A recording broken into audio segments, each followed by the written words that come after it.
Hi, Sophia. The pleasure is mine. Thank you for taking the time. Of course, I loved the series. I got to watch it and just sat and watched it all in one You've sitting. seen all of them already? Yes, it's addicting. It's Oh, just the that's so perfect good. show. Really, Oh, fans are gonna love it. I'm excited. oh, thank you so much. Did you have a favorite episode?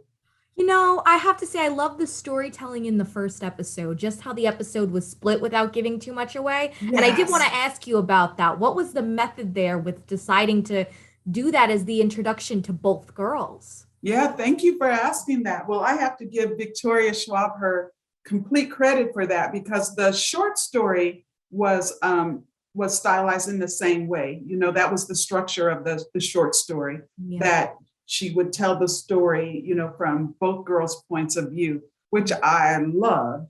And we rarely get to see. You usually get one point of view and then you see Yes. the other person, you know, all through that other person's point of view. So I love that very much. And so, of course, then that's where the series then started.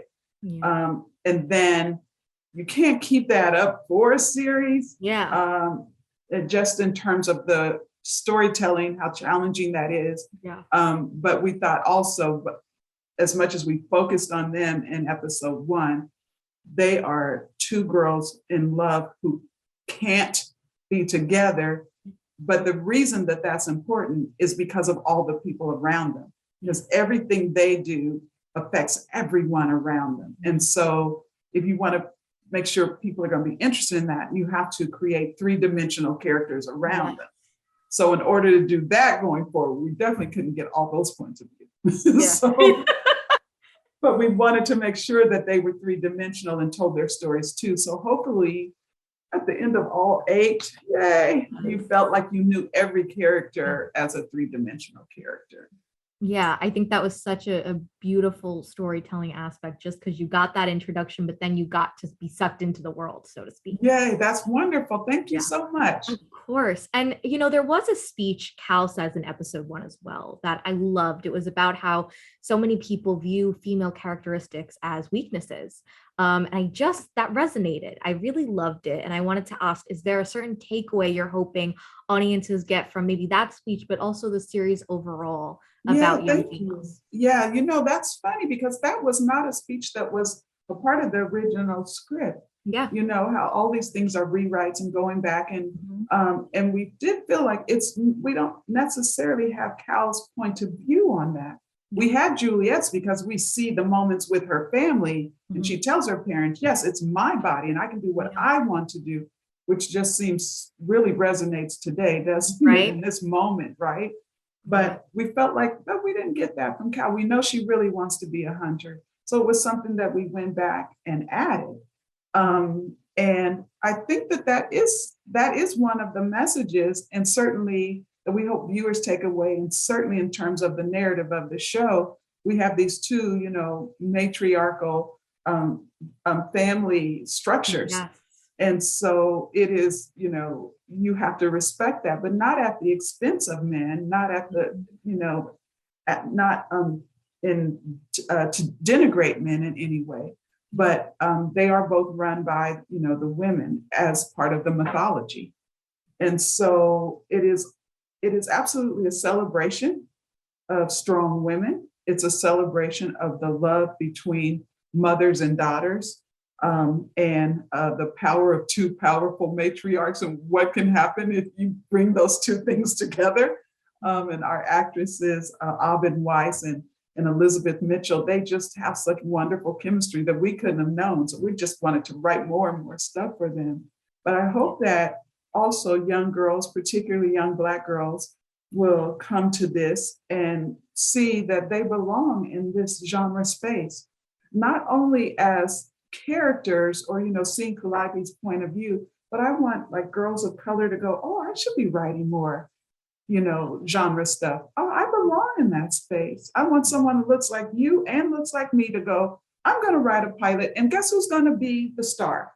Yeah. So hopefully behind the scenes, you know, mentoring is a big part of my life. So hopefully what I hope from personal point of view is that young women writers who look like you and me will come to the table and decide, I now have to create a show where someone who looks like me is the center.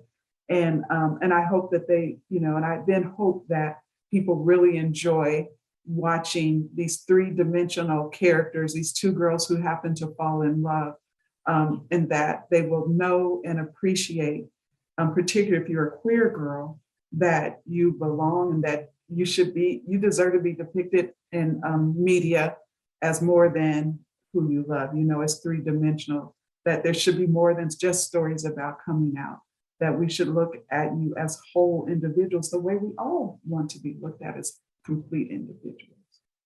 Oh my gosh, that just touched me. So it was just so beautiful. Thank you. You're so sweet. Thank you. Of course. And I also, the love story was just beautiful to watch. I enjoyed it as just a viewer. And I wanted to ask, what was important to you when you were creating that love story that you wanted, Yeah, thank you. Again, why television is so wonderful, because you get to hire a whole writing staff.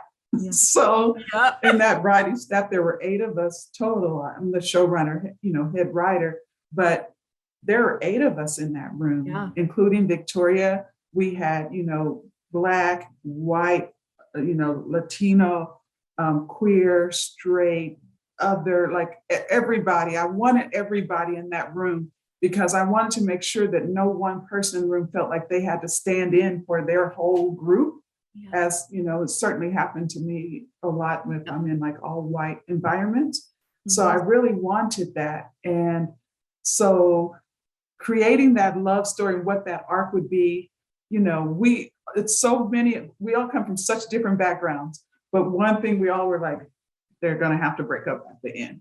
So we all got there, and then like, what would be the most surprising way for that to happen? Yeah. So we really wanted to show like the importance of depicting the arc of that story and showing you that really everything that you see happened because those two girls fell in love. Everything on every other character's life. So it shows you sort of the power of power, these powerful girls who are like, nothing's going to keep us apart, but there are ripple effects in every single character's life. Most hugely in Theo's at the end.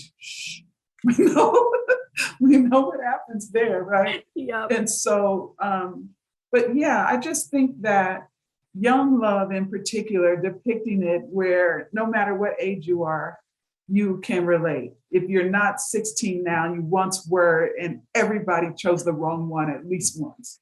Except for those few lucky ones who like, I met my husband when I was 17 and we've been together 50 years. Those do exist. But for the rest of us, we chose the wrong one a few times. And so everyone can relate to that. Everyone can relate to that relentless kind of love that you will not give up, that those girls, show us.